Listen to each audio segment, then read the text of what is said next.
There's a YouTube show full of fun facts you need to know. Carl rings the bell and the members show to the GMP morning show. Featured guests will come and they will blow your mind. The audience will do so in kind. A little vanity mixed with some insanity on the morning show with GMP.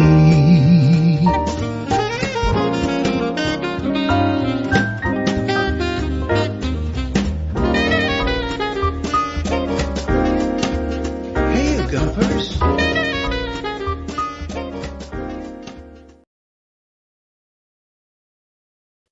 Hola, bon dia, alegria. It's always good when I add myself to the screen, isn't it? Hey, how you doing? Hola, bon dia, alegria, Manzane, with the Expats Portugal show. How are you this morning? Tudo bem? Como vai? Como estás? And any other greetings you've learned, show it off, actually, in the chat this morning. Let's keep talking Portuguese. It'll really help. I know a lot of you like just look away. How's the Portuguese going? Face it. Take it on, just like Deagle. Be like Deagle when it comes to learning the Portuguese. So good morning to you. Let's see some Portuguese in the chat this morning, as well as the dad jokes, which I'm most grateful for. And it looks like T-Duck is back, firing on all cylinders this morning. Lots of lovely material from T-Duck this morning, and from James as well. Look at that. Two ducks crossing the road. No, that's not the beginning of a joke. That is just what he's put on the screen at what? 7:12 this morning. James was in with a bon dia gumpers. Feliz terça a todos. Como va tudo? Very good. And let's go straight into a Will Rogers quote. And there's what did he call it? A Midwest twang? I'm going to try. I don't even know really what that is. I'd need a reference point of a famous actor, I think. And I tend to resort to either Dick Van Dyke or Cary Grant. And neither of them really exemplify the American accent. My other one, of course, is Porto. And I don't think Will Rogers talked like that, did he, with a vocal fry? The only way to beat the lawyers is to die with nothing. Is that W.C. Fields as well? What would you like to drink, my dear? Champagne, I guess. Guess again. Anyway, the only way to beat the lawyers is to die with... Oh, come on. To be like that to start the show. Bon dia, alegria, gumpers from T-Duck with a deep thought of the day. We're taking your mind all over the place, but don't we do that every day? Deep thought of the day. Life is a... No, let me just do a ponderous. Life... Yes, Shakespearean pose, I think, for this. Alas, poor Yorick. Life is a shipwreck, but we must not forget to sing in the lifeboats. Voltaire, not Shakespeare, Voltaire. Life is a shipwreck. Well, everyone's in really good mood this morning, aren't they? Portuguese saying of the day from the T-Duck. No há galinha gorda por pouco dinheiro. There is no fat chicken for little money. You get what you pay for. Oh, my goodness. We have got Paul Correa. I'm going to try this on both my guests this morning. Paul Correa, Fiduciary Wealth Management, and Anna Caramuja. Oh, yes, I must download that photograph. I was out. We went for a lovely walk along the new boardwalk at San Martino de Porto. Did I mention I live in lovely San Martino de Porto ever? Well, it got that little bit lovelier. Oh, past the controversial disco that happens I think it's the last weekend of it. This coming weekend. You know, there was a rave on the next street to us. I think San Martino de Porto is fast becoming the party capital of Portugal. That rave that went on for 3 nights. And then during August, every weekend, there's the Verão, summer San Martino, I guess that is the point they're making there. Every weekend, into the early hours of the morning, you can do that on the beach, and you can watch the sun go down. You can even watch the sun come up, I suspect, as well, the morning after. So there you go. But very close to that, near the Dinosaur Cafe, which looks like an upturned Viking boat or dinosaur skeleton, there is a lovely boardwalk which takes you all the way into Salio de Porto as well, which is what we did. And we walked from San Martino de Porto halfway along the beach, really, by the Dinosaur Cafe, and all the way towards Salio de Porto. A couple of tantrums along the way. Kids weren't too good either, I have to say. And then through Salio de Porto and back around on the main road, past the camper vans and back to where we parked the truck. Lovely evening, seeing the whole sunset go from sun going down to walking in the twinkly darkness of San Martino de Porto. So very nice, but I can't remember why I mentioned that now. Why did I mention that? Can't remember. I started off in good faith and good intention to tell you that about San Martino de Porto and its boardwalk, and then forgot where I was going with that. If you know, if you can guess, if you're psychic and can guess where I was going with that, do let me know in the chat, please. That would be a great help to me. I know why I was going there, because I took a photo of Rua do Caramujo last night in the fading sun of the day, which I'm downloading now so that I can show that to Anna. And we'll find out. Or she might just say to us, yeah, Caramujo, quite a popular name here in Portugal. No biggie, but I want to show her that anyway. So that's why I was telling you that story about the boardwalk last night in San Martino de Porto. There you go. Very good. I feel like I've resolved something there. And we'll move on to world peace and other such matters for resolution this morning as well. Get him in the chat, as well as talking about how to look after your wealth in these quite bonkers times. And when we talk to Paul at 9, we'll also talk to Anna Caramujo. There you go. There's the photo I took. We'll talk to Anna at 9:30 from Savvy Cat in her new monthly residency here on the Expats Portugal show. And she wants to talk this morning about sustainable development. And let me just make sure I've got the exact phrase correct, present and correct for you. Sustainable construction. Okay, so we'll talk as usual about the trends when it comes to buying and renting in Portugal and the hot spots, what's going on around the country. And we'll talk a little bit about sustainable construction too, which is very flavoursome, is it not? Okay, then let's warn everybody now about the impending dad jokes that are about to happen, about to go into your ears and make you feel somewhat irritated and amused at the same time. That should be the effect that a dad joke has. Warning. Warning. Oh, no! Oh, yes! Here we go. Drum roll. Rimshot drum at the ready. Let's see. Where did we get to? Yes, visually as well. Dad joke warning. What did the janitor say when he jumped out of the closet? Supplies! That's very good. I've been a school caretaker, and my only regret is I didn't know that joke at the time. I'd have done that. I would have done that when I was a school caretaker. I also ran the after-school club at the same time. I think I had 3 jobs at the time. But yes, it was great fun being a school caretaker. Apart from that time when I was involved in a murder inquiry. Anyway, less said that. No, I think it's probably best not to leave that hanging there. I was cleared, obviously. Obviously, although is that bit that could it be that bit that's not accounted for on my CV? No, I was cleared. It became clear to the police officers who came to question me about fitting the description of a murderer whilst working as a school caretaker that I was not the person that they were looking for. You may go about your business, sir. Although I have to say, when they started questioning me about it, they said, do you know where you were on, the day of such and such, March the 27th? Yeah, well, I've got my diary at home. I could go and get it and let you know.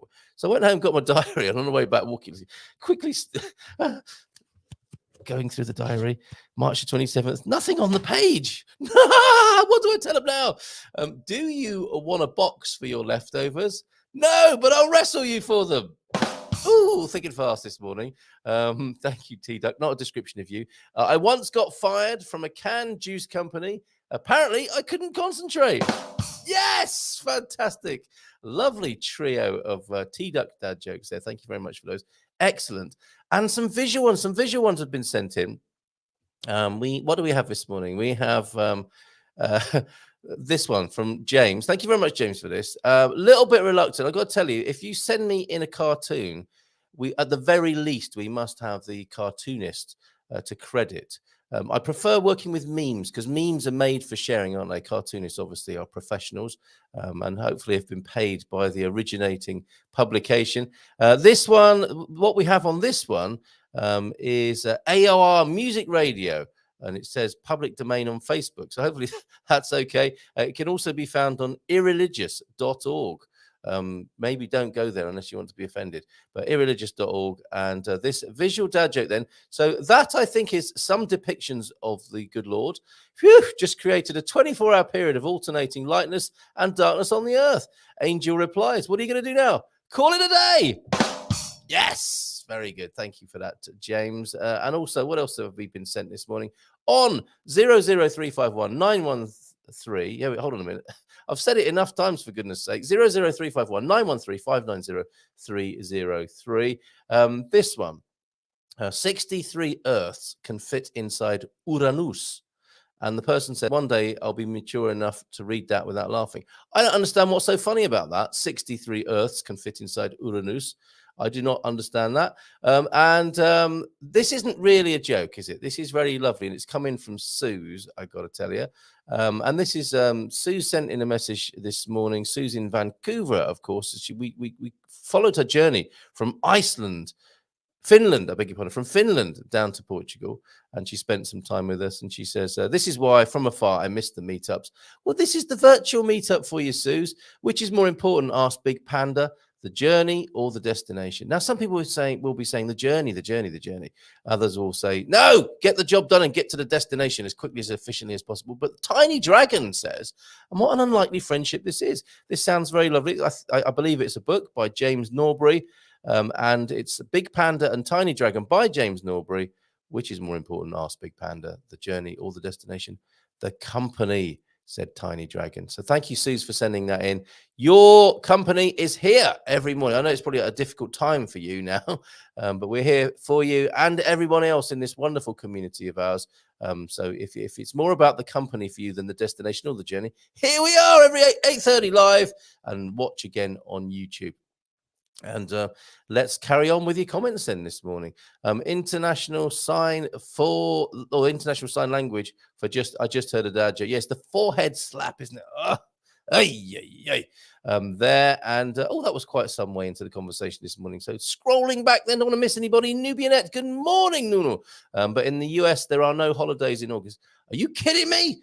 I think we've got about 7 holidays in August here. We've got a whole holiday month, really, and then a smattering of public holidays as well. Good morning, everyone. Ready for a shorter week? And that's why Nubianette was responding in that way, Nuno. No, can you imagine that, Nuno? No public holidays for a whole month. And we're in a full holiday mode across the country for all of August. And we had a public holiday yesterday as well. Good morning to you. How are you? Surviving? Is that you or somebody else there? Nuno.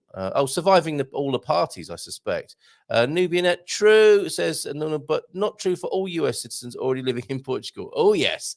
And hey there, Slug, longest name ever. Have a great day. Yeah, he just does that for me, to thwart and confound me live on air here. Nuno, you are correct. Yes. So those Americans who are now here in Portugal, I raise a glass only of water, I have to say to you. Found a great wine club white, the Nogueira. Thoroughly recommend that in my early research, I got to tell you. Very nice indeed. And Antonio F is here. Bon dia todos. How you doing, Antonio? September. That is when we'll be doing the next wine club tasting, actually. September the 5th is a holiday for us. So if I'm not doing anything, I might open my own bottle of, that's great. We can tie that. What is the American holiday on September the 5th? Do let me know. That could be very nice. I might open my own bottle of Portuguese wine once I find one I like. If you like white wine, the Vinho Branco, I would recommend the Nogueira. It is slightly more expensive than the usual amount people pay here in Portugal. €5 or less. I think it's getting towards the €10 mark, but what a lovely drop of white that is. I always love tripping up. Can you see? He even admits it openly on air. Now, James, I do have a button here. What does it say? I've got options available to me. Do you remember that time when I put Baddie on the naughty step? Put user in timeout I can do here. And I can even block users. I had to block someone yesterday. I don't know if anyone noticed that. Slug, I think he can handle it. Yes, I keep a brave and smiling face for the public here. But later on, I just think about how much trouble you've caused me as I cry myself to sleep, James. But I'll be seeing you soon. When you can counsel me through it, maybe. Good morning, people from Lee. Great to see you yesterday. Head Gardener McGrady. And Ubi. Bon dia, Antonio F. Y a todos from Ubi. Where are you this one? Loved your... It was basically a poem that you wrote yesterday, Ubi. You are a very poetic soul, are you not? And I hope you don't mind me. No, yes, no offense intended. I mean that in a good way. Loved your words that you penned into the chat. It's really beautiful, actually. And Ubi, are you still up there in Braga? Good morning, friends from GB. How's it going over there? I've got to ask Paul about this when he joins me at 9. A new mortgage has been announced in the United Kingdom, and maybe you'll be able to confirm this, Manuel. You might even... What was that? Celestial sounds. Oh, I've got some great videos to show you as well. Let's not forget those, but let's say a few hellos this morning first. Yeah, this morning in the UK, a 50-year mortgage. I'm going to ask Paul about this when it comes to wealth management. Can you imagine yourself? Can you imagine yourself? Well, I suppose we're getting on a bit longer in the tooth here, aren't we? Some of us will be in our hundreds by the time we finish paying off a 50-year mortgage, and they probably wouldn't give you one, so to speak. But a 50-year fixed rate, would you? I mean, back in the day when people were doing 25-year mortgages, I mean, I'm thinking that was quite a commitment. Getting married, a mortgage, house, kids, car, etc. 2 weeks holiday a year. Can you imagine that going into that now? A 50-year fixed rate mortgage.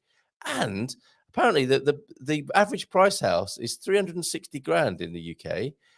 And so getting the deposit together for that is no easy task, is it? And then embarking on a 50-year fixed rate. My goodness, you youngsters, what have we done? What have we done to your chances and your prospects in the world? Let's ask Paul about that. When he arrives. Laura P. Now, this tells me, Laura P., that I forgot to show your lovely image of the festival in the medieval festival. And have I deleted it now? So I loaded it up to show, and then I didn't even show it. And now I've deleted it. I'm so sorry. But by way of making up for that, if I may, no, I can't find it now. That's not to say it has been deleted. I just get so many things sent to me. So I apologize for that, Laura. But I do thank you for bringing my attention to the medieval festival in Silvish that you were talking about. And Victoria has sent some footage. Now, prepare yourselves, because this is quite rousing stuff, as you'll see in just a moment. Here is a still from the event. There you go, Laura, by way of compensation of deleting your image that you sent me. That looks interesting, doesn't it, on the church steps there?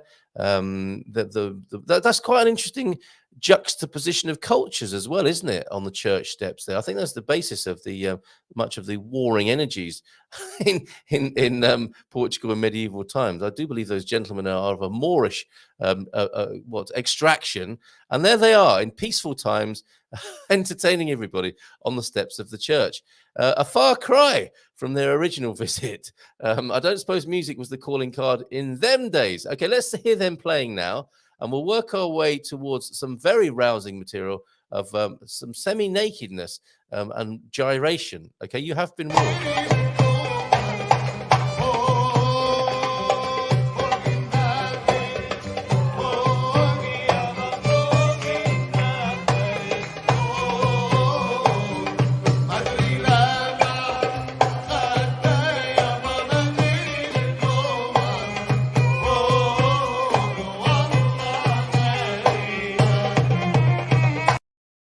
Nice ascending shot at the end there, Victoria. Victoria's footage from the event there. That was superb. That's superb, but we're not finished yet. Oh, forgot to play this gentleman. Bom dia, Portugal. All right. Great. Thank you, Joel, for that. Next bit of music then. Thank you to Victoria for this.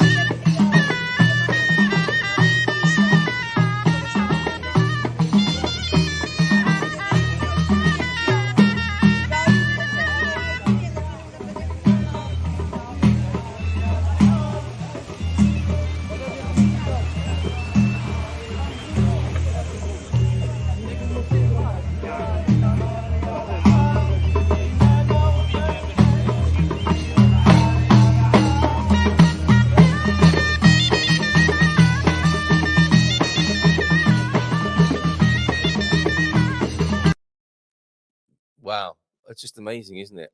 Emily, yes, okay. Tony, I thank you for the videos that you sent me from the Azores.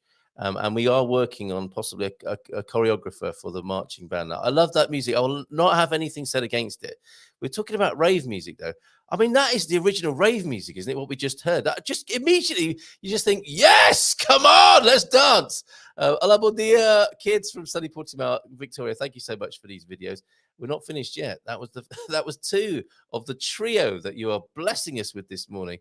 We've been so spoiled. Okay, I share this with some trepidation. Before they went like this all around the city. Then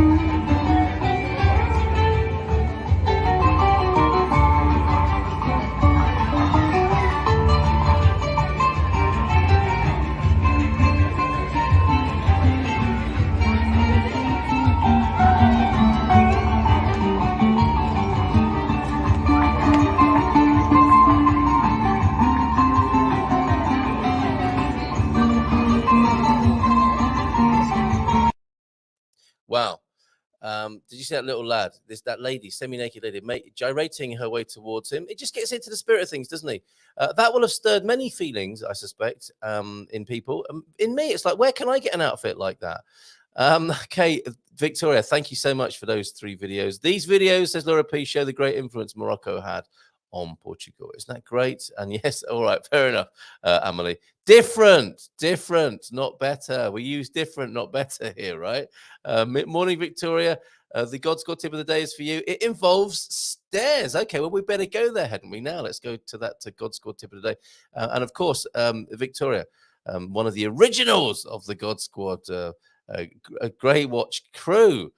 So let's find that jingle and let's share that with you now.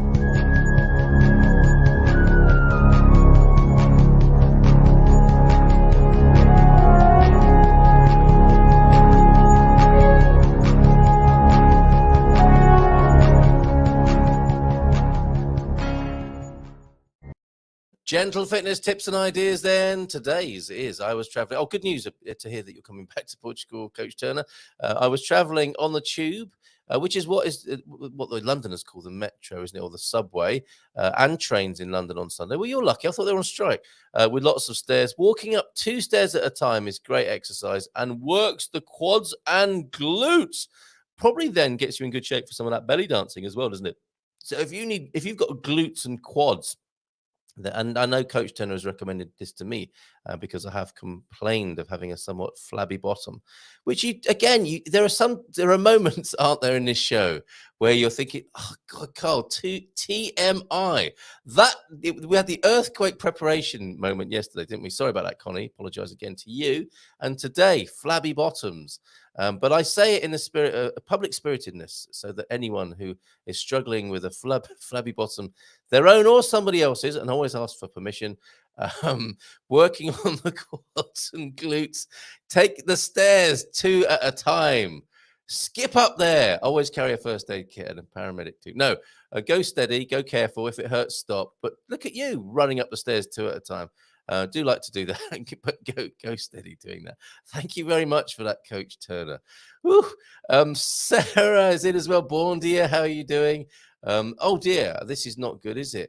Thank you for that, Pam. Pam, I want to ask you about the big festival, because that's one of the biggest tents I've ever seen in my life. The partying continues in Alcobaça this weekend.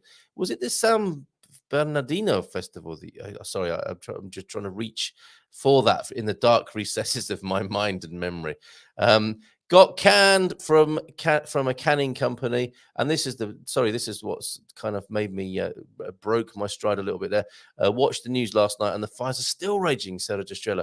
And I saw that the UNESCO are. There was a post about the Serra da Estrela Mountains, the range and the forest and the fires that are going on there, and the headline was a UNESCO protected Serra da Estrela. I'm thinking to myself, protected in what way? Cancel the subscription to UNESCO.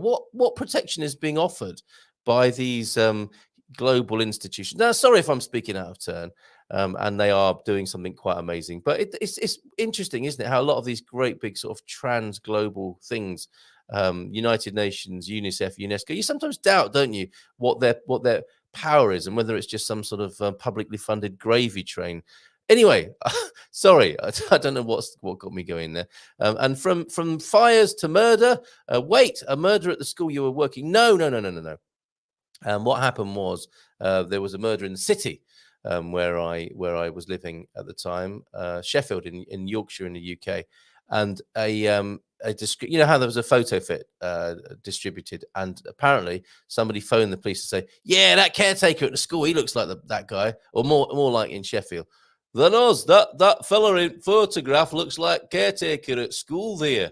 That's what they talk like in Yorkshire, in Sheffield. Born in Australia, I'm going to get some mail for that, aren't I? People do not talk like that in Australia. I'll have you. They did talk like that in Australia, but that gets me into a deeper hot water, doesn't it? A few hundred years ago, might have been a few Yorkshiremen rocking up, being dropped off in Australia. Bon dia from there, from Drew. How many Aussies? Yes, no more material. How many Aussies does it take to screw in a light bulb? 3. 1 to hold the bulb, and 2 to turn the ladder. Yes. yes, the fires, like from the sublime to the ridiculous here. Pamela, yes, the fires returned to the areas that escaped before. Over 1,000 bomberish there today. Yesterday night, that 7 were missing. Well, I guess they were found as there's nothing in this. Good Lord above. What can we do? What can we do about this? Shish. Now, if facile ser portuguese mo gosto not being easy, not easy being, probably a better way of putting it. It could cause all kinds of trouble with an accusation of that kind. It's not easy being Portuguese in August. The great Gil de Pereira, that's the quote. We're gonna have to mean that, aren't we, James? Friend of mine runs a sustainable housing company. Have sent you a pic. Marvelous. That's in UK though, right? Agile property, lightweight timber, straw-based houses placed on top of and between existing buildings. Oh, very nice. I think Anna would love to see that. A little bit of an example of the genre coming from the UK. Cheers, Ian. Thank you very much for that. Portugal has some 13 holidays per year, not per month, per year. Thank you, Antonio F. And quite rightly so. Labor Day. Okay, Labor Day. Drinking wine together, perhaps, on Labor Day on the 5th of September. And bon dia todos, before Amelie got a little bit critical this morning. She was a bon dia there from Correa. And no, yes. What I want to see next week is a simple James, and you are allowed in brackets, the slug. Okay, none of this exhausting the capabilities of. You're going to break the internet with these long names. No, not the dreaded mute and block buttons. Yes, James. Yes, the dreaded mute and block buttons. Muito bom, Antonio F. Where are you holidaying? Oh, let us know. Okay, that's great to hear, Antonio F., because you're a hard-working fellow. Not only do you work hard at your job, you're working hard in the forum, expatsportugal.com/community, and here on the show as well. What a great fellow you are, and excellent to see you having a rest at the moment. And so true, Pam. It is heartbreaking. You just feel helpless, don't you, and powerless when you see those awful pictures of people who, let's face it, they just have a basic life there in the Serra da Estrela Mountains, a lovely life, it would appear, until now, with few animals and a little home. And then the fires come and destroy everything, and they lose everything that they've worked for all their lives in quite a modest way, it would appear. So it is heartbreaking, horrible. And if there's anything we can do to help, please let us know. I know there is an action group on Facebook. I shared the link for that a few days ago. But how else can we help the people of the Serra da Estrela who are stricken again by the fires starting again in Portugal? I noticed there was some rain on the ground this morning when I took the dogs out. Hopefully it has been raining across all of Portugal to dampen the effect of the wildfires as well. We can take a look at the weather later if we remember. Fogos.pt and prociv.pt are the places to look to keep in touch with what's going on in the fire, so that you personally stay safe as well. Okay. Yes, James, what's this? Did we read this yet or not? It's the national holidays. It's just the national holidays. It doesn't include the local ones. Okay. The 13 public holidays are the public ones. Yes, and there may be local holidays as well to observe. And yes, we really love those videos, Victoria. These videos show the great influence that Morocco had on Portugal. Thank you very much for those, Victoria. Really, really appreciate that. Stairs from the beach. Look at that. Workout on the beach, running along the beach in a wham-pam grey watch style, and then taking the steps 2 at a time. That's the way to do it. Cindy B's here, everybody. Bon dia, Gumpers. How you doing, Cindy? And who doesn't like a bit of belly dancing first thing in the morning? Well, I'm all for it, I've got to say. Whether it's me doing it or watching, both are good as far as I'm concerned. Dad joke 2, the milk is also the fastest liquid on earth. It is pasteurized before you even see it. Oh, what a plethora of humor this morning. And yes, says Antonio F.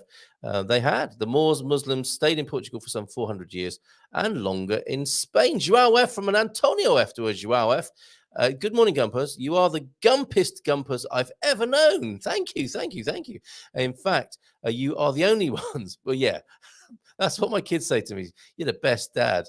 The best one you've got anyway. But still, the ones I love to see in the morning. Fantastic. Let's not be damned by faint praise there.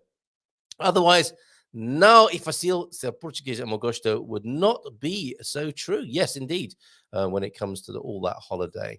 It is 9 o'clock. We will come back to your comments and serving suggestions and dad jokes and everything else you're sharing with us. Lots of lovely comments this morning. And you may want to talk about that 50-year mortgage. I certainly do, and I think I'm going to do that with my guest now, Paul Correa from Fiduciary Wealth Management. How are you, my friend? Not too bad.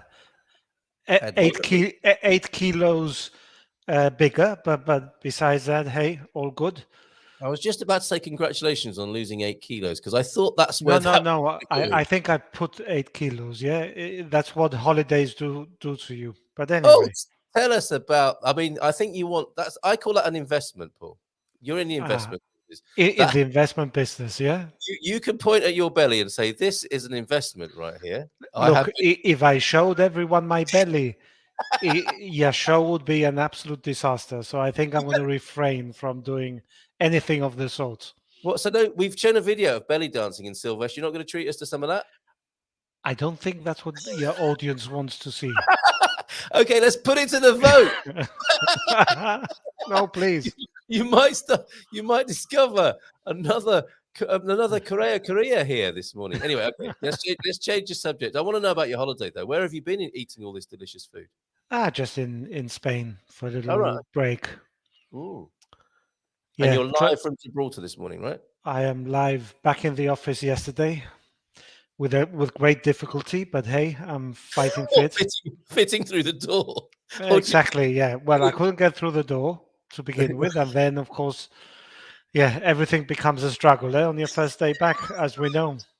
And can I just check? You've had a proper holiday. You managed to switch off for a little while, did you?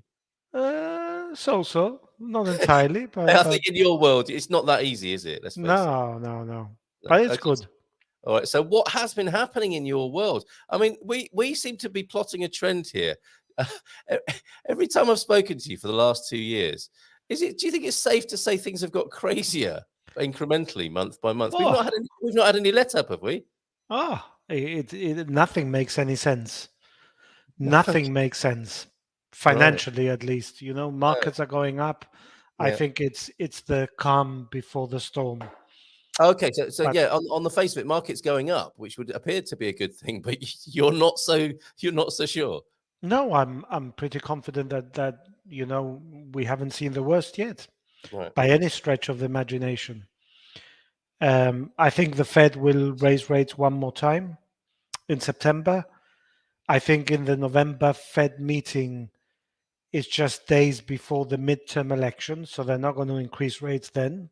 But I think further rates increases are to be expected thereafter. But there's not too much scope. I've got some interesting data here for you, Carl. Love it. Yeah. And for your members.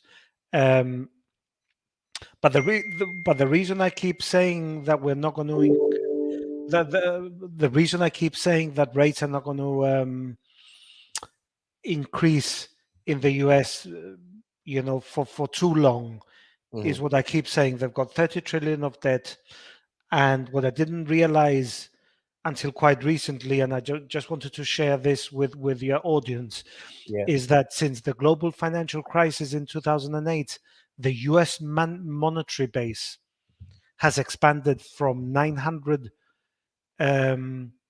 billion to 9 trillion. It's expanded tenfold. Yes. So I'm not surprised we have inflation. When you have too much money chasing too few goods, and we've had supply chain disruptions, then you get inflation. Will we get deflation? Of course. We will get deflation if you allow interest rates to find its normal level. If you take all the quantity, if you remove all the excess liquidity from the monetary system, then of course you get deflation, which is what I've always argued. But so long as you maintain this level of liquidity in the system, then inevitably, and such strong jobs market, because we've overstimulated the economy, then you get inflation. But as I said, what's really interesting is that the US monetary base has expanded 10 times since the global financial crisis. So every time there's a hiccup in the economy, what do? Print more money. It's increased 10 times.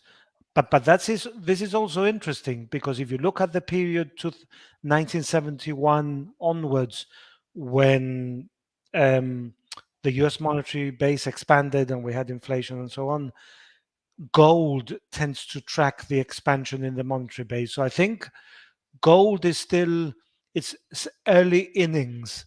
There's still a lot of upside potential in gold moving forward. Okay. How far it will go, no one knows. But the thing again that I repeat is that if US interest rates continue going up, whereas at zero interest rates the debt didn't cost anything to service, as interest rates go higher, more of the US federal budget goes towards debt servicing costs. Right now, it's standing at 500 to 600 billion. So a year ago, it cost nothing to service the US debt. Yeah. Now it's costing 600 billion a year. If we see further rate hikes, this will rise to about $1 trillion at least. Yes. So that's really interesting. But what's even more interesting is that if you look at the budget, at the US budget, behind Medicare, yeah, behind Social Security, and behind defense expenditure, the next biggest item of expenditure is Go give me multiple choice. debt servicing. Oh, really? Right. Okay. Yeah. So it means that it is consuming more of the tax revenue that the US raises through capital gains, inheritance, income tax, whatever it is. Now, if you're as an individual doing that, you would be seen as a bit of a irresponsible person. And I know we've been told off about this before. The national economy is not the same as a domestic one. But in this instance, if all the money is being used to service debt, that doesn't sound healthy, does it? No, but well, it's not sustainable. And I'll give you an example of a private individual. Let's say, Carl, you earn 2,000 euros a month, right? Yep. And you start with interest rates at zero. It doesn't cost you anything to service that debt. Yes. Interest rates go up, like in the US, to 2.5. Suddenly, your expenditure and let's keep it simple, the debt and so on. Yes. So it rises to 2.5. Suddenly, of your 2,000 income, 500 goes into debt servicing. Yes. Suddenly, you've got 25% less disposable income. As rates continue going up, more of your disposable income goes towards paying debt to the bank. Yes. It's not sustainable, and that's why I keep saying the US Federal Reserve are actually completely trapped. They have very few options, and at some point in the very near future, they will pivot and start reducing rates again, and potentially going back to the addiction to quantitative easing. So I think markets will inevitably, or could, and there's a high look, they've acted too late. They've done too little too late at the beginning in terms of increasing rates, and now they want to do too much too quickly. They're always behind the cycle, the Federal Reserve, and I think they are banking for a soft landing, but there potentially could be a hard landing and a recession. And I think as soon as there's any, the market smell that there's going to be a hard landing, the Federal Reserve haven't got what it takes to keep raising rates, and they will backtrack and go back to reducing rates and potentially going back into quantitative easing. And that's when the commodities complex as a whole, precious and industrial metals, will take off. Okay, it's not all gloom and doom here. Paul began to talk about gold. But equities are expensive, eh? Okay, we will unpack this conversation. Trevor, morning, Trevor. How you doing? Thank you to Paul. Enjoy his great insights. Thanks, Trevor, for that. And T-Duck, this is right, isn't it? Too much money chasing too few commodities. And what that reminds me of, my dog ran away, as he does if he gets the chance, because he's an adventurous sort of soul. And then he got into a fight at the end of the street because he's like that as well. Although I think he was the innocent party in that. But when I drove around the neighborhood looking for him, and I could see him in the distance fighting in a fight with another dog. And like in the cartoon where there's a ball of characters and it's rolling and there's fur coming out and there's terrible noises. And this is what happened. They were rolling down the street in a fight. And that for me is the metaphor of money chasing goods. in this ball, and in them not seeing where they were going because they were too busy fighting. I think this is the economic metaphor at the moment. The money was chasing the goods. It turned into a ball which was rolling down the street. They didn't see me coming in my car, and they both rolled into my car and smashed a bit out of the bumper. Two furry, hairy dogs fighting broke my bumper. And that's what we've got to watch out for, isn't it? Is the money chasing the goods hitting a wall or a car or some other object, right? Because they're not looking out, are they? They're looking in. Whilst the money's chasing the goods, it's an inward-looking economy, and it's not clear where it's going. Hopefully, we'll get a bit more clarity from you on where it might be headed. Not in the greatest of directions, by the sound of it. Waiting for the Fed to reach the peak on interest rates and then lock in. What would you say to that, from Trevor? Yeah, I don't think. Look, there's two schools. I think it's a great point that Trevor is raising, because there's two schools of thought. Yeah, one of them is that because there's a lot of money coming into the US. I call it hot money, because US is offering higher interest rates than the European Central Bank and the Bank of England and other major central banks. They have higher interest rates. Money is flowing in the balance of payments to compensate for the fact that because the dollar is so strong, they're finding US exporters are finding it difficult to sell their goods in export markets. So they are, there's in the balance of payments in goods and services, there is a big deficit that is growing, which is compensated by an inflow of capital into the US. So they've got higher rates. Now, some people say, and I subscribe to that having a strong dollar creates major headwinds in emerging markets, which are dependent on a weak dollar. Mm-hmm. And a very strong dollar can have repercussions and can result in debt defaults across the globe, because that's how it impacts markets generally. So we need to see a weaker dollar. Going back to Trevor's point, locking interest rates and buying 10, I would buy longer term treasuries, maybe 20, 30-year US treasuries. Locking them in could be a good idea on the basis that interest rates will then drop off again and you've secured a higher return. But equally, it all depends what happens with the fiat currencies, because there's another school of thought that says, that the fiat currencies have come to the end of the days. And if you buy the treasuries, but you're holding hard dollars, what you're earning.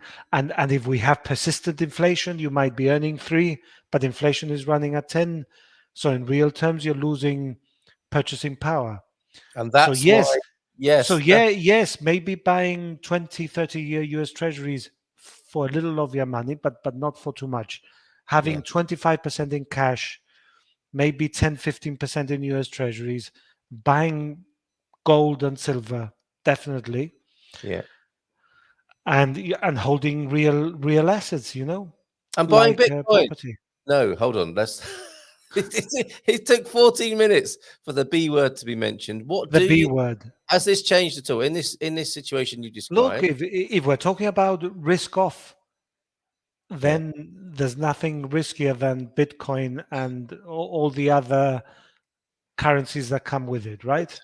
Yeah. That's a reality, because if the market tilts, if we have either a soft or hard recession because they keep raising rates, what we'll see is that people will sell off risk assets. They'll sell off equities, they'll sell off that. And inevitably, there's no greater risk asset than Bitcoin. It will be sold off. And then the market will go even lower. Okay. All right. So there's a little bit of Bitcoin, a bit of a Bitcoin response there. Always happy to talk about Bitcoin. It's a nice tangent, isn't it? And I think it's part of the conversation we're having. Like you said, nothing makes sense anymore. Fiat's days might be numbered in some way or some ways. And alternatives will, of course, be on the horizon. Can I just under thunder, because he raises a good point. I think there's a bit of irony in his statement.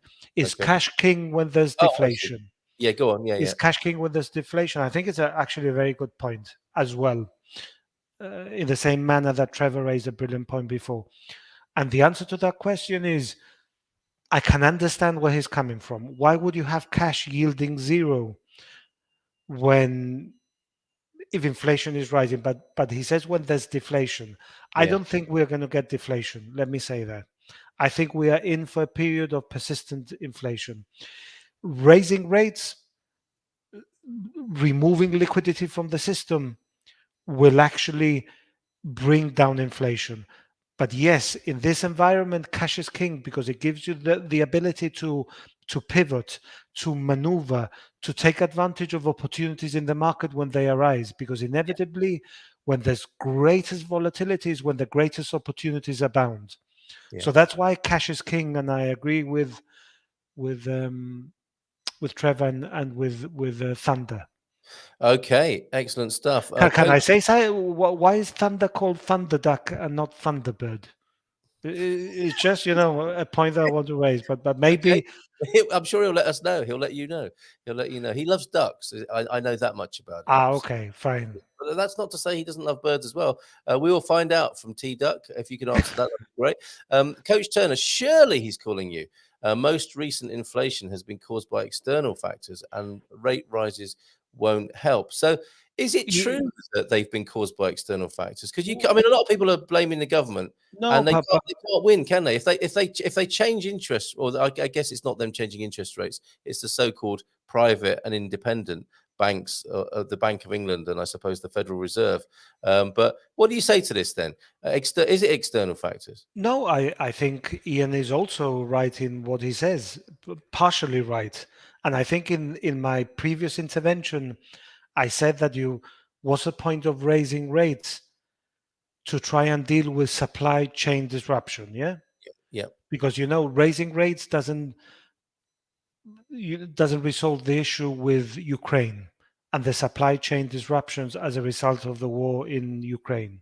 yeah, And it doesn't address the issue of supply chain disruptions arising from the COVID pandemic. So part of the inflationary problem is caused by external factors over which we have no control, and raising rates won't help, as Ian so eloquently states. But there's also another side to it, which is, the overstimulation of the economy and the pumping of so much money, mm. which has led to the inflationary pressures we see. So the answer to Ian's question is yes and no, I guess. Yeah, Yes, which connects with Trevor's analysis. It's always an educated guess and requires hindsight to see if you were right. absolutely. Yeah, there you go, Trevor. Thank you very much for that. Yeah, and I'm just bringing in a little bit of analysis that came from Sarah Davy at Spartan FX, which I'm sure you'll find interesting as well, because I'm not sure if this is still the case. I suspect it is. There is a weakening of the pound against the euro, or that's the trend anyway. And as far as the pound goes, her suggestion that the pound could weaken further, because that's of interest to our audience here, of course. We'll talk about the dollar as well. But ongoing political uncertainty, check, in the UK. The impact of rising energy prices, check. And the UK falling into recession. This will put further pressure on the pound. Those trends look likely to continue, don't they? Yeah, I think those trends in the UK are likely to continue, but I don't think Europe is insulated from the global macroeconomic environment. I Yeah, think Europe has problems of its own because it's highly dependent on Russian gas, and the winter months will soon be upon us. yes. The European, so we continue to see very high inflation in Europe and high interest rates. So we are an interconnected global economy. Well, let's look at the dollar. And if I look, because look, we look at it from different perspectives. I never look at anything short term because I don't think anyone can predict short term movements. I tend to look at longer term cycles. If I Okay. look at the dollar, for instance, and the dollar is measured against a basket of currencies, and it's called the US dollar index, it is at its highest level in 20 years. At Yeah, its that's highest right. levels in Yes, 20 years. that's And right. the strong dollar is not sustainable. So in answer to your question, short term, can the dollar go higher? how can I answer that? There's so many variables impacting the dollar sterling, dollar euro, or some people call dollar sterling cable. Yes. Many different factors. Could it go higher? Yes, if US rates continue to rise faster, if the dollar is perceived as a safe haven, there will be flow of money into the US. Of course, it could go higher. But I look at two things. One, at the US dollar index, and the US dollar index tells me that the dollar is overinflated. It's way too high for what it should be. And from a historical perspective, from a trading perspective, and if I look at trading ranges historically for the dollar sterling, for instance, it's been trading between, historically, most of the time between 150 and $2 for the pound. It's trading at 120 today. So it is trading at extreme levels of overvaluation. Doesn't mean it can go higher, but what I'm saying, in the balance of probability, at some point we're going to see a correction, because the global economy cannot sustain such a strong dollar. So that is an inevitable fact, because it cannot sustain it. Otherwise, we'll see debt defaults in emerging economies, because they'll go into huge deficits and they won't be able to pay interest on their debt. So it's in everyone's interest, and there will be intervention in the market to pull the dollar down. I have no doubt about that. And the other factors, this is what absolutely, Paul, I'm hearing you. And Sarah, her analysis was a global economic slowdown, other things that might halt the flow of this good dollar trend if you're holding dollars, the global economic slowdown, energy supply concerns which could drag the Eurozone economy faster and deeper into recession, US-China tensions over Taiwan, Russia cutting oil supplies to more European countries, and any change to the war between Russia and Ukraine, a ceasefire, would take pressure off the global supply chain. So notwithstanding that, go on, sorry. What very good point. I mean, Sarah makes, yes. But actually, US dollar China tensions is benefiting the dollar right now.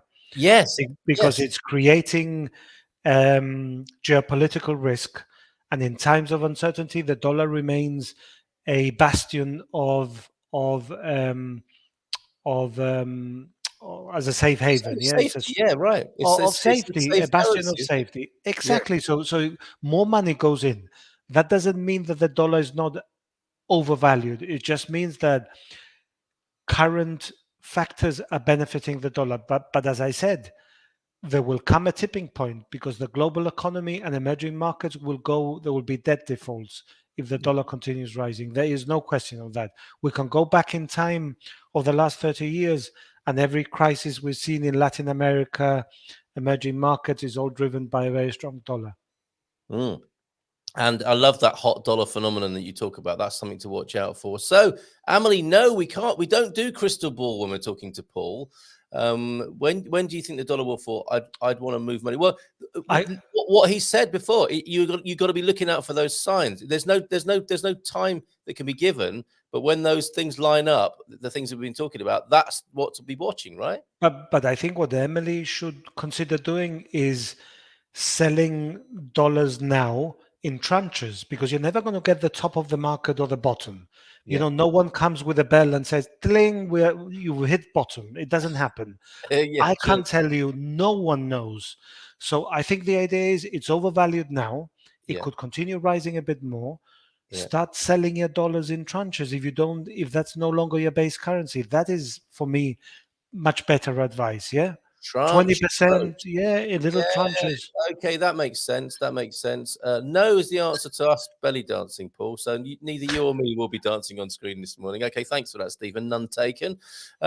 Great input from everybody this morning. Really appreciate it. Something I wanted to ask you, Paul. I was listening to the UK news this morning. The 50-year mortgage has been announced. Fixed rate for 50 years. I mean, that sounds like a prison sentence. You get less than that for all sorts of terrible crimes, don't you? Yeah, I guess what they're trying to do, if the Bank of England keeps raising rates, maybe what they're trying to do is to get people to fix their mortgage now whilst rates are low, to avoid the UK housing market from collapsing. I don't know whether that's the case, but I suspect with high inflation eroding disposable incomes, higher interest rates eroding disposable income. Yeah. Consumer confidence will take such a big knock. And if the housing market collapses, then we have a major recession in the UK. So I Yes. think, look, I'm trying to think the rationale behind the 50-year mortgage, and I think the only thing I can think of is to try and get people to fix their rates low before they go higher. I understand the rationale, but it's the idea that I find. I mean, people won't be married that long, will they? No one will No. do anything for that length of time. No one will do a job for 50, the same job. Few people will be married to the same person. Yet, you say, well, if you're wondering who's running the world, your 50-year mortgage is a very good indicator, isn't it, of who and what is running the world? Fixed rate. I mean, it just seemed when I was a younger man, Paul, and like 25 years seemed like a really long time to be getting into a mortgage, right, and buying a house. And now it's 50. Now it's 50 as a possibility. Quite incredible. Okay, Thunder Duck was the name of my Jeep when we lived in Texas, and I've been known as the Duck for many years. The mystery has been solved. I like that. Economics, modern monetary theory is a house of cards with a foundation of quicksand wrapped inside a unicorn. Very good. Yes, that sounds about right, doesn't it? Kate's not here to defend it this morning. We haven't seen her for ages, I've got to say. She's run away, but Ub has come up with some brilliant statement. Absolutely. So we're coming to the end of our time with you this morning. How do people reach out? I mean, they can make an appointment with you, as I've suggested on the screen there, of course. Yes, please, because Carl, as you know, I'm meeting Victoria Benson in Portimao on Tuesday, the 20th of September. Right. I'm meeting the Portimao. I think they're called the Moonlighters group. Okay, so you're going along to their meetup. That's fantastic. I'm going to the meetup, and then early in the morning, I'm going to Martinao, to your group, Okay. Wherever that is. So this is Jack as well. You might be meeting Jack, who's the host. See. She's the host of the Portimao meetup, so you might be seeing a few of those moonlighters, I think they call themselves. Exactly, the moonlighters. But then I'm driving up to see you on Wednesday, 21st of September, Martin de Porto. But we have Monday and Tuesday where we are in the Algarve. Wednesday we drive up to your neck of the woods. We're there Wednesday and possibly the morning of Thursday. Then we have to drive down Thursday and Friday to the Algarve for meetings. Perfect. You have so many of your listeners asking questions. If you want to meet me and my co-director, Matt Penfold, please reach out by email, because it's on a first come, first served basis. The diary is filling up very quickly. Yeah. There's limited spaces. I'm happy to see all of you. I'll work from 7 till 12. Yes. I'm happy to see people and having a chat if you have, anything to do with finances. All right. And where I can solve a problem. So please reach out, and I'm happy to have a chat if it's relevant. Okay, all right. So the Moonlight is a weekly meeting, and Jack's is a monthly meeting. So there's all sorts of opportunities in the south.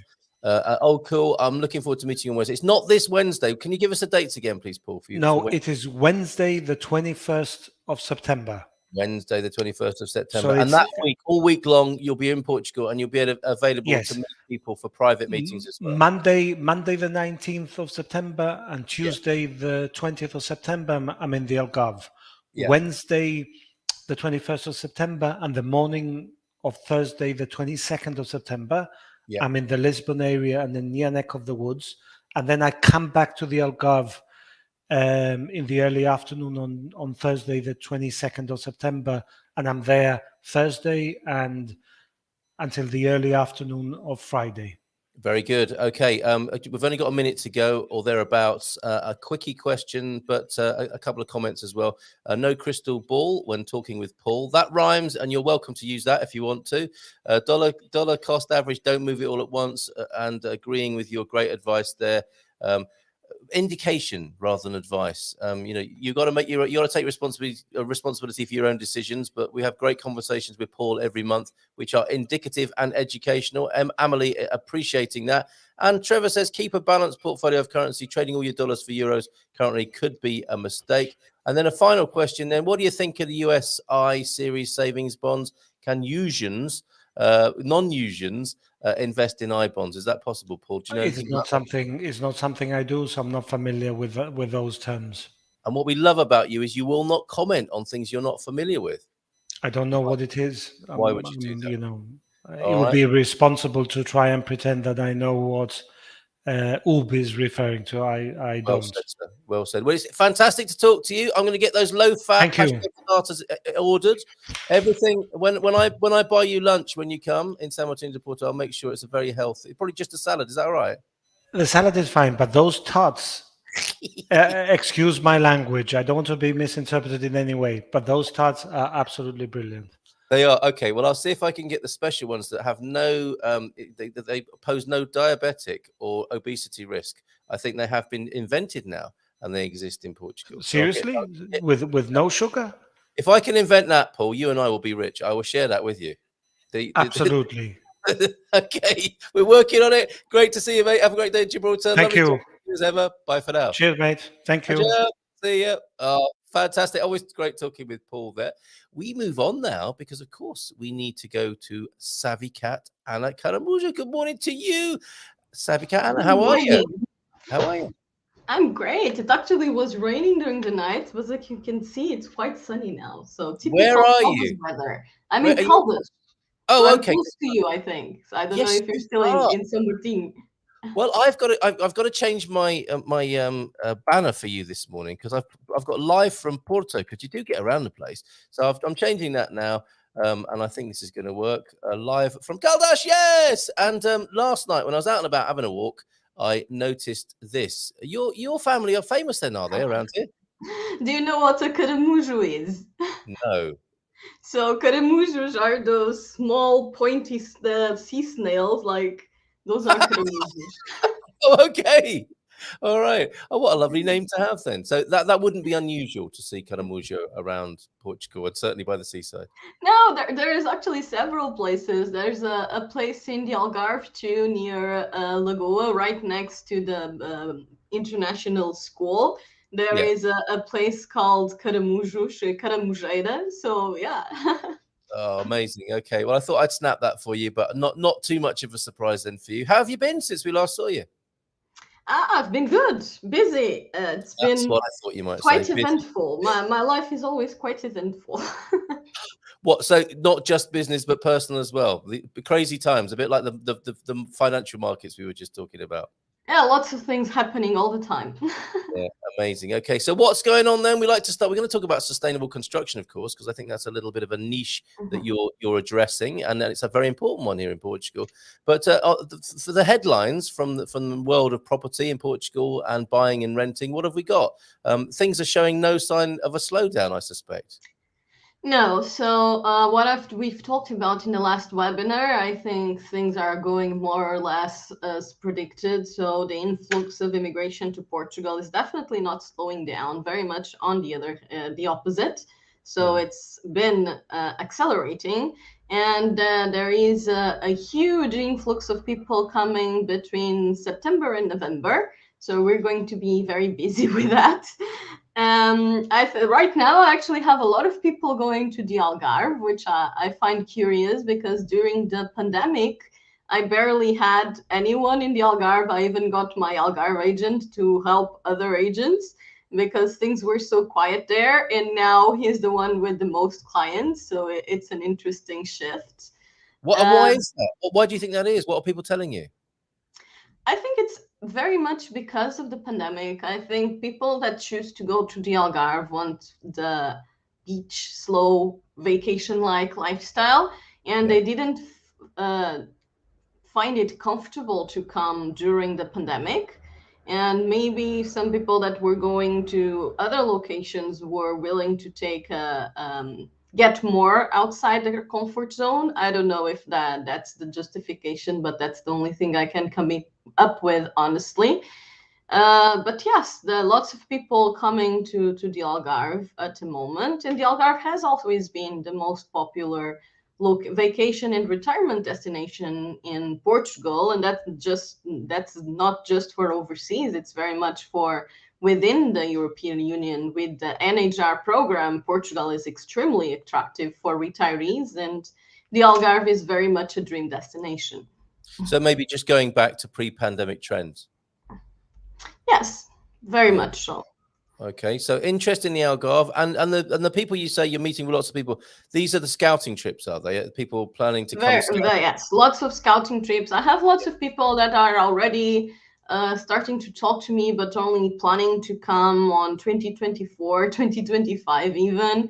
Some really? of them are planning to construct, so that's one of the reasons I think for people that are planning that far ahead, it's definitely a good choice because construction allows for a more phased investment.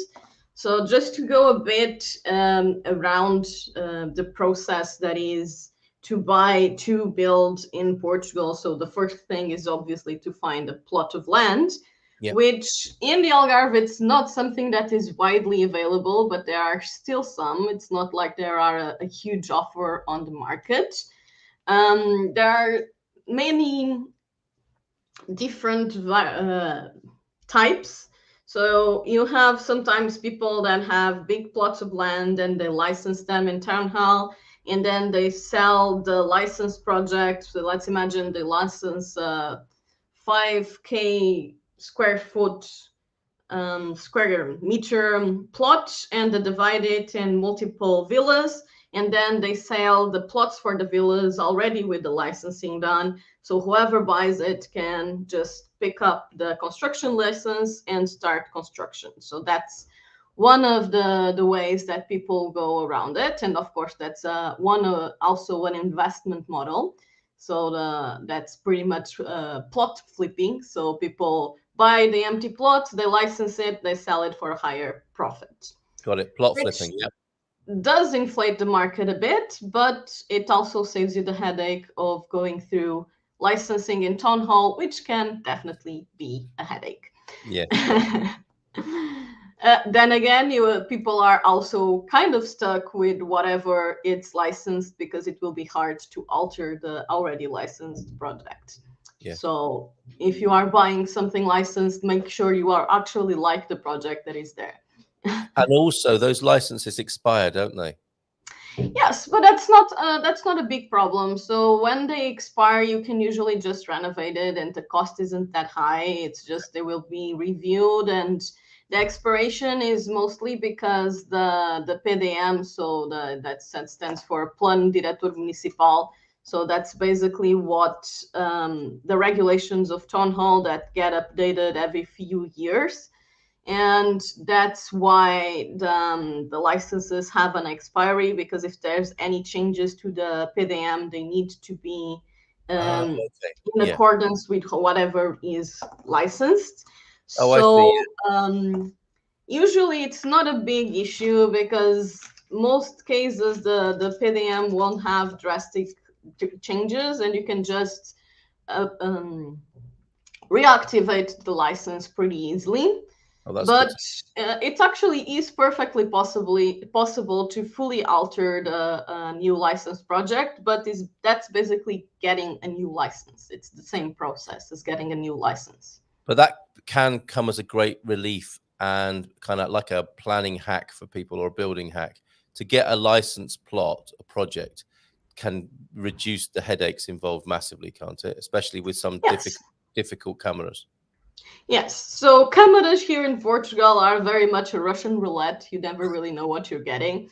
So personally, when I have to do licensing and projects that involve town hall, I always try to work with architects that already know that town hall and have already worked with that town hall, because they will kind of know the ins and outs and the people and how they work, and it makes everything easier moving forward.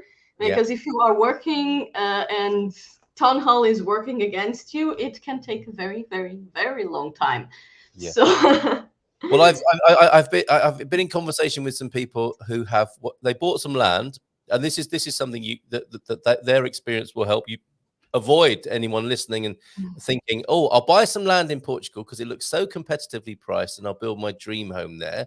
That's what they did. They saw a piece of land and bought it, and it's taken 5 years to get the final to get to the point of getting the permission to build on that. So and now they're selling it because it took so long. They've changed their plans. So this is what could happen, right? That's something that I hear a lot. So as you know, because of the way that the real estate market works here in Portugal, usually people that are selling the plots, they don't give the full information on them. So they will kind of tell you can do everything. And you really can't. And there is a lot of limitations, especially when it comes to rural plots. So for plots outside cities and metropolitan areas, you have rural plots and you have urban plots. And very often you have mixed plots. So mixed plots, you have a part that is urban and a part that is rural. The thing is, you can only build on the part that is urban. And sometimes, let's imagine you have this big plot, but only this part is urban. You can only build here. You won't be able to build anything on this part. That part is purely rural and agriculture. And the construction potential, so that depends on townhalls, but outside of the main cities, usually there is a construction index. So that's between 1 and 1.5. It's usually lower. It's usually between 1 and 1.4 of the. So basically, that's the amount you can construct of the urban area. So if it's 1, you can have the same amount of usable area as the size of the urban plot. If it's 1.2, it's 1.2, and so on. So that's how you know how much you can construct, and that's written on the PDM, so on the plan of the municipality. And usually it can be consulted online, but lots of municipalities you still have to go and make the request there because they are not very digital sometimes. Right. So on top of this, you have a bunch of restrictions that have to do with sometimes reserve areas, sometimes fire prevention measurements. There is a lot of other things that will come on top of that. So for example, when it comes to rural areas and fire prevention, you won't be able to build. You will have to have, I think it's a 5-meter space from the road. So you can't build on top of the road. And that sometimes is very limiting when you have a urban and rural plot, because let's imagine that the urban plot is just the one that is just right next to the road. So that will limit the construction a lot. And most people don't think of this. And then often there is these plots that have a lot of potential. And we've had that happen with clients that are building, and they fell in love with the plot, and then we went to town hall, and we went to get we went there with the information of the plot to say, okay, we want to build on this plot. Tell us what the restrictions and the requirements are. So they took a while. They took like a month or a month and a half to reply, because it was Óbidos town hall. And Óbidos town hall kind of break records on being slow. So when we finally got it, they're still moving at a medieval pace there. Yeah, very much. Maybe. Yeah. So when we finally got it back, there was that situation. So when you have that, in that case, the plot was mainly rural, but it had a ruin on it. And whatever pre-existing construction, supposedly, you can rebuild it as long as you maintain the areas, even if it's on a reserve area. That was also the case. Yeah. However, because of all of those other restrictions, one of them was exactly the fire restriction, because the ruin was right on top of the road. And then you have that fire safety measurement now. So those two kind of went against each other. And if they had bought that plot, they would probably be stuck with it and wouldn't be able to do much. Wow. So let's help people here not have this problem that Moaz is feeling bad about. The people who build that they buy the land to build the dream home, and then they wait 5 years for the permit, and in that time their plans change anyway. I think we're looking at an 80-20 rule here, aren't we? That 20% of it is the dream and the potential, and 80% of it is going to be a lot of hard work and getting to know the right people like yourself. Yeah. At least 50-50, if not 80-20, right? And it I is think so easy to stand in a field in Portugal, isn't it? And go, oh, this is it, my heaven on earth, and my lovely Yeah. building that I'm going to build here. It's not as simple as that, is it? No, it's really not. And when it comes to construction, there is a lot of regulations that you need to be careful with. And Yeah. it's also very important to consult the town hall prior to start doing anything, because otherwise it's very likely that you will be getting stuck. When it comes to timelines, I think it's realistic to consider 2 to 3 years for construction, but that Wow. depends on a lot of things. Yeah. And if there are complicated licensing situations and conflicting regulations, like, for example, that example that I was giving, Yeah. it can take a lot longer. Wow. So we could be talking anything. I mean, realistically, then you're talking about 2, 3, and then with a few setbacks, you're possibly looking at 5. Yeah, but I think 2, 3 is what to expect if things are done in a planned way, and you consult the town hall previously. There is a few ways that you can minimize the issues. One of them is to get a pre-approval on the construction, so that's how it's called. I can't We can remember go with the that. name of it now. Pre-approval is fine for now. But I mean, It's the PIP.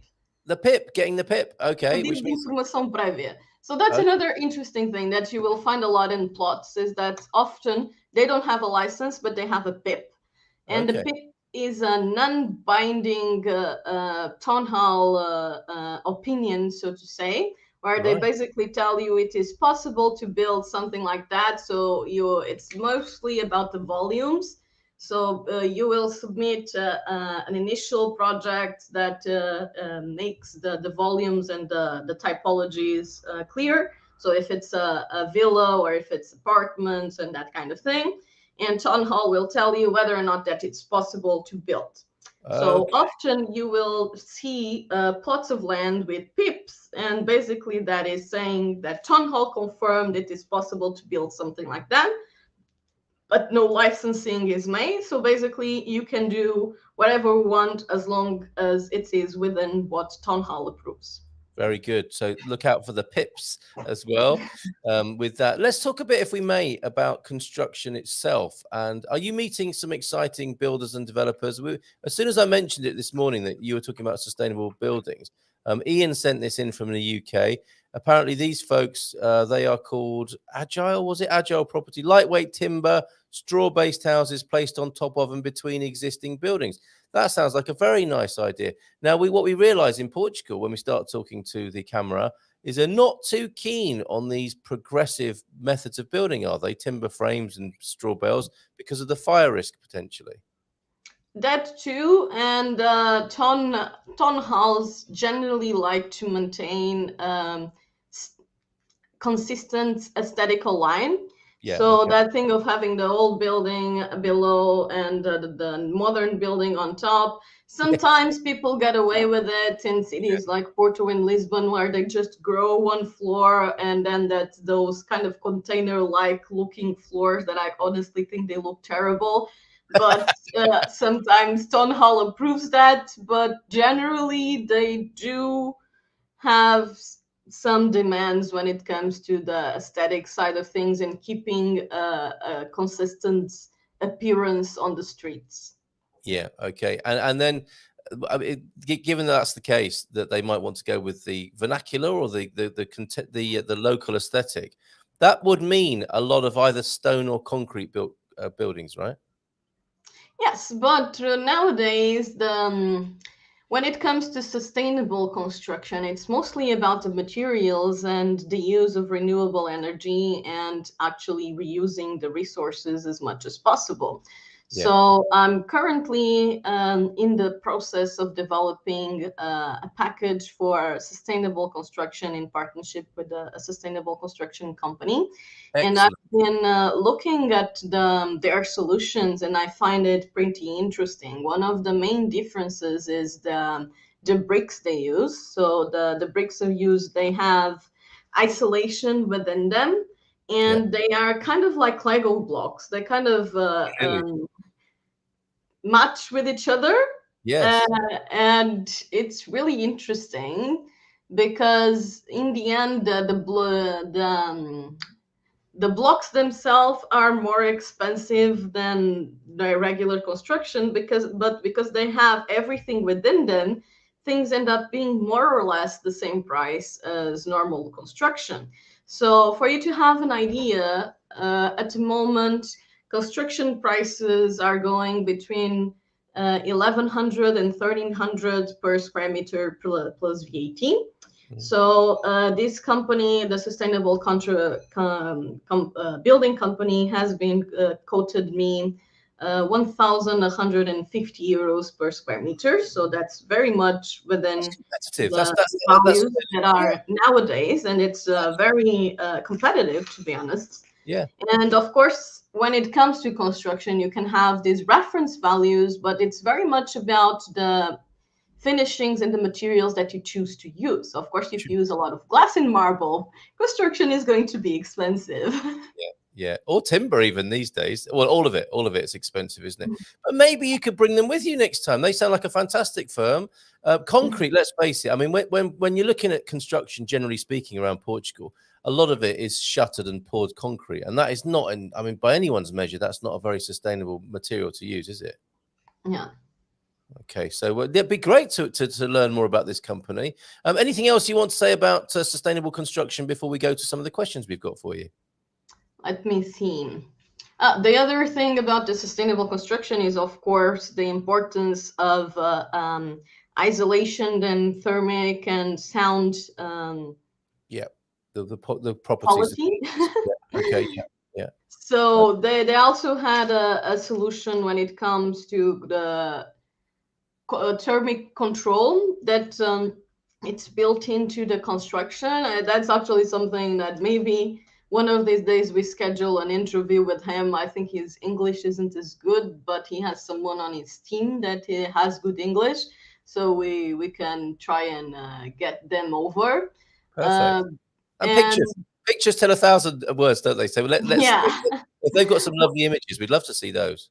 Yeah, definitely. Yeah. And the other thing is very much the use of the renewable energy sources, so solar panels and all of those kinds of things. And construction in Portugal up until 2008, the regulations were very lax. So the builders pretty much did whatever they wanted. And as you know, isolation, especially sound and thermic isolation, is absolutely terrible in most of the buildings prior to 2010. Most builders choose to have cheaper construction rather than quality one. And you still can find some quality construction that is prior to this date, but most of the builders chose price over quality. They're maximizing their profits, weren't they, when they were developing? Yes. Yeah. And in 2008, the legislation got very tight when it come to quality of isolation and all of those things. And from 2010 on, the type of construction changes a lot in a good way.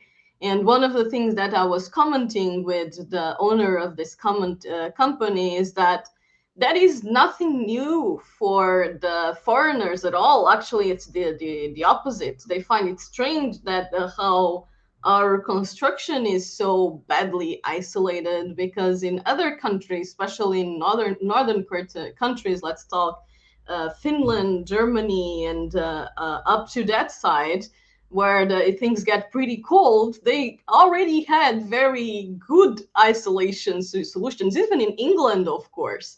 Yep. So we are kind of the ones that were behind until that legislation changed.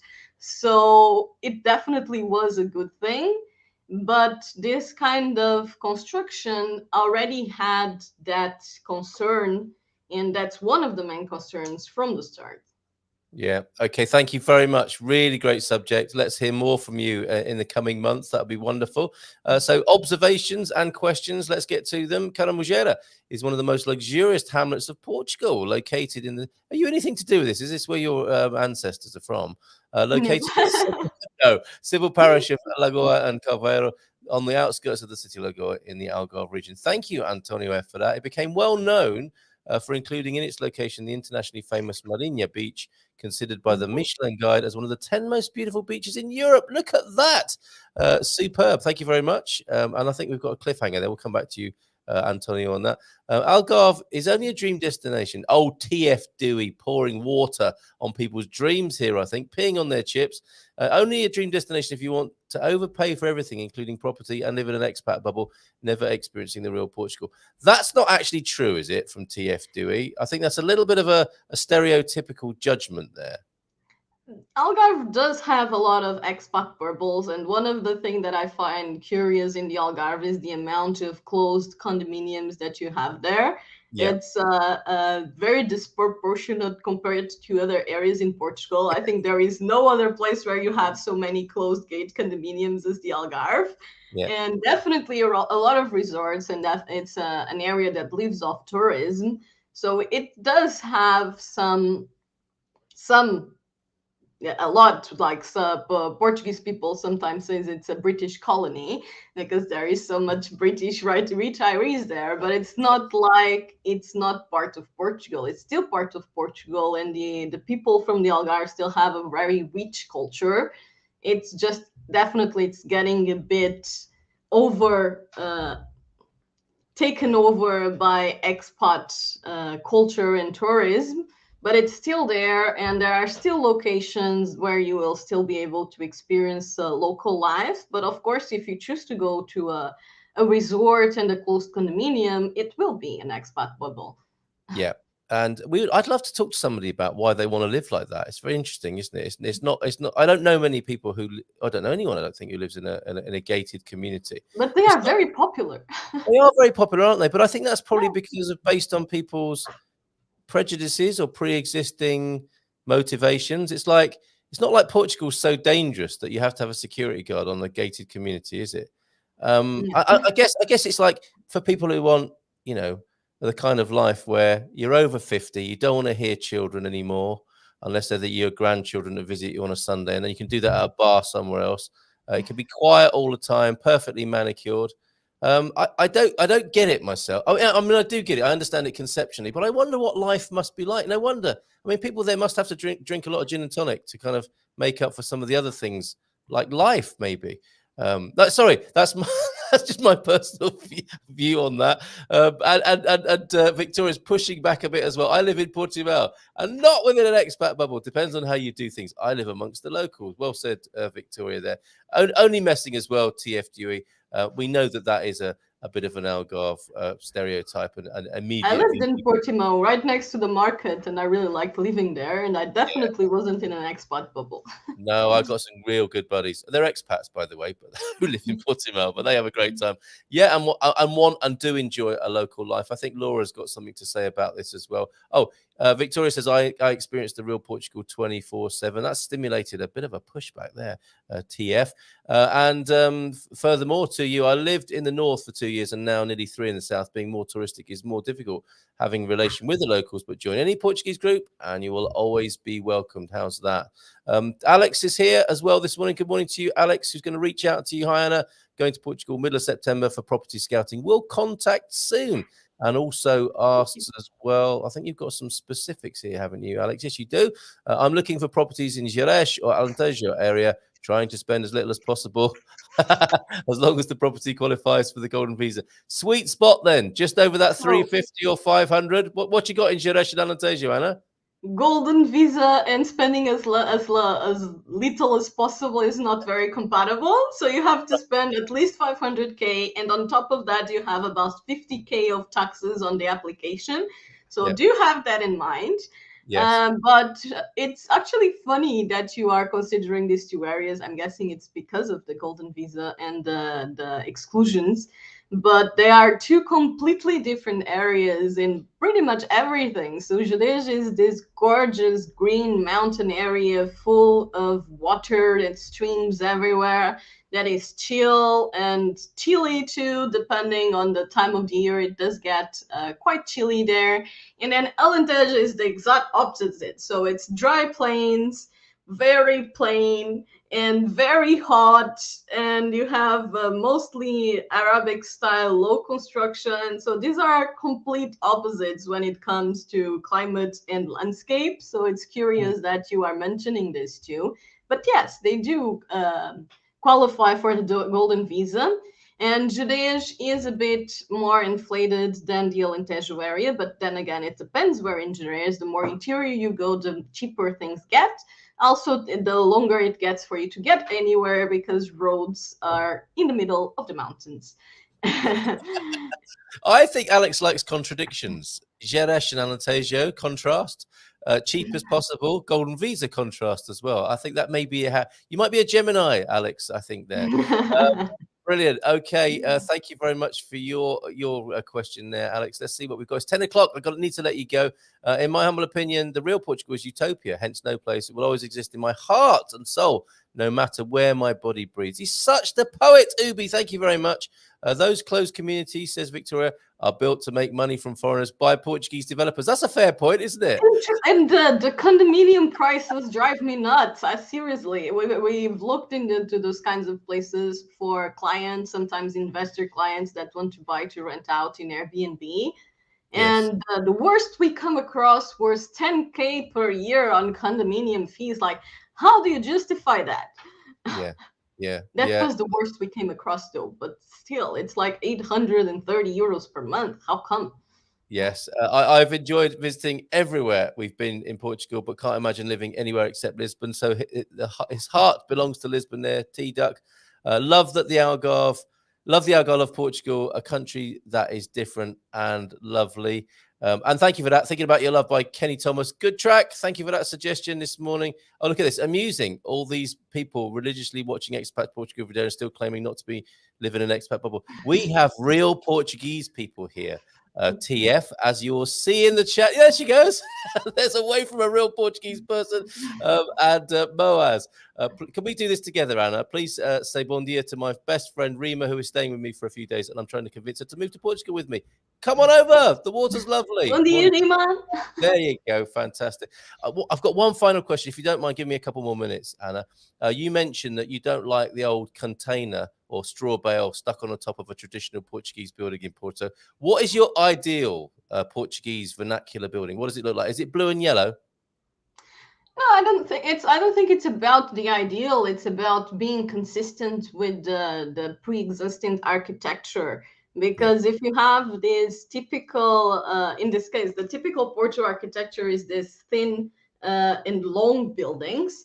And then they usually have these not the rectangular windows with granite frames, and then people put containment that sometimes it's even with that wavy finishing outside, and it just doesn't look good. It just like looks like it was just slapped there.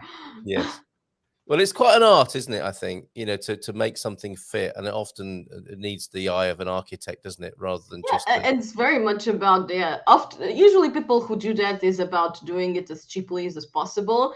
Right. But people who actually put some thought into it and hire good architects, I've seen some great solution that conjugate the modern and the traditional, but it works. It looks good. And it has elements from both, but slapping a container on top is not that. Okay. And I always think as well, they must be really hot. You've got to do a lot about the insulation, don't you, when you live inside a metal box here in Portugal? I think that those things have isolation. They just don't look good, but yeah.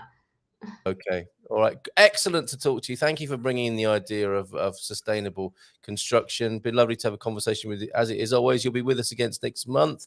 And you can find Anna Savicat Realty in our business directory. Have a great month and look forward to seeing you again soon, Anna. About next month, I don't know what time if it would be the 12th or the 19th. I don't know if the first week would count as the one that starts on Wednesday. Yeah. Because if it's the 19th, I'm in Brazil, and this time is the middle of the night. Oh, okay. Well, we'd love to join you in Brazil. But anyway, we'll talk about, that. And we'll make sure that people get their Savicat fix somehow next month. But thanks for letting me know. And have a great day in Caldas. Great to have you in the neighborhood. All right. Ciao, ciao. Bye for now. Ciao. Ciao, ciao. There she goes. Oh, I didn't ask her about the Viking bar update, but we'll ask her next time when we talk to Savikat Anna from Savikat Realty there. Great show this morning. Brilliant guests, even if I say so myself. A couple more things to show you. An update on that fire situation. Sadly, look, it has reignited over there in the Serra da Estrela. There are over 1,000 personnel there, over 300 vehicles and 10 airplanes in the sky. So what else can you do at times like this except pray?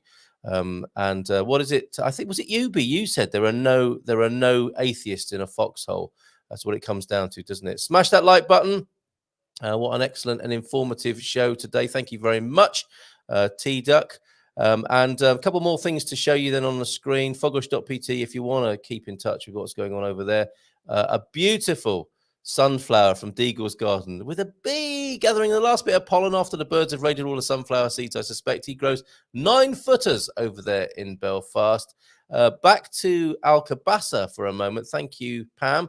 This was the other part. I showed a video at the end of the show yesterday, which I thought was very moving and poignant, and a beautiful artwork that's outside of Sella Vella, just on the outskirts. This is in town, another part of it, which I suppose alerts you to the fact that this is the birthplace, I believe, of Umberto Delgado, and I must put that link. Do look up Umberto Delgado. If you're thinking, where do I know that name from? The international airport, of course, in Lisbon is Umberto Delgado Airport. It's got 3 names, I think. That's one of them. So do look him up. I'm putting that on the screen now. Umberto Delgado, a very important figure in Portuguese history. Oh, look at this. Smash, smash, smash. That like button. And that made Rima very happy. She's now ready to move to Portugal. That's all it took. If you just want to bring people onto the show to encourage them to move to Portugal, you know what to do. Just get them in front of the screen, just like Jim's done here. Who's this watching the show? I think this character already lives in Portugal. Thank you, Jim. That's little Buddy who's watching who's watching the show this morning. Fantastic. Morning to you, little buddy. Little snack for you. I should have shown this while Savikat Anna was here. Look, there's little Buddy watching the show there. Fantastic. And yes, that was the Umberto Delgado monument. And just down the road in Alcobaça, preparations coming together for the São Bernardo Feira. It's the biggest tent I have ever seen. It's the biggest erection you could possibly imagine of a tent over there in Alcobaça at the moment. I think getting in shape for an amazing partying weekend. Not easy being Portuguese in August, as we have established with Gilda. Great show, thanks. Appreciate that, Trevor. I'm going to leave you with the picture of Buddy enjoying the show, and we'll see you tomorrow. Building on Astrid's presentation, we went to the supermarket, Portuguese supermarkets, last week on the webinar, and we'll extend that visit to the supermarkets. I took some footage in my local supermarket on Sunday. Owen's in, our food alchemist. Any questions you've got about buying food in Portugal and visiting the supermarket, brand equivalents, things you don't understand, aromas you don't understand in a Portuguese supermarket. We'll deal with all of that tomorrow on Ask Anything About Portugal, especially in the supermarkets tomorrow. So I will see you then, and I wish you a very good day indeed. Ciao, ciao, and bye for now. Adios.